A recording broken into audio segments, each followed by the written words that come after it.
Nagtatry akong ikabit. Kuha tayo ulit. Ito.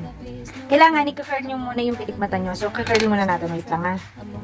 Ayan, na-curl ko na. Ayan, kunin natin itong isa ulit. Ayan. Kunin na lang. Ganyan. Ganyan. So, itong nasa ibabaw yung may pandikit. Ito. Ayan. Gaganyan mo lang sa ilalim.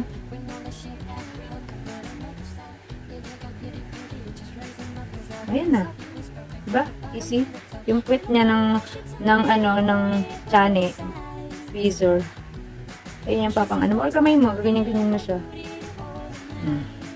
Tapos isa ulit. Tapos isa ito. Ito kasing dalawa na nadikit eh. Mamaya ko ayusin yung mga yun. Diba ang dikit niya? Nakakatawa. Hindi lang ito pwede i-swimming. Pwedeng magdamagan siya. Matutulog ka na. Tanggalin mo na. So, yan. Yan. Ganyan. So, yan. Sa ilalim ulit. Katabi niya lang. Ganyan lang. Oh. Diba? Easy. Huwag nila ididikit sa balat. Para komporta. So, ganun lang ang kanyang paglagay.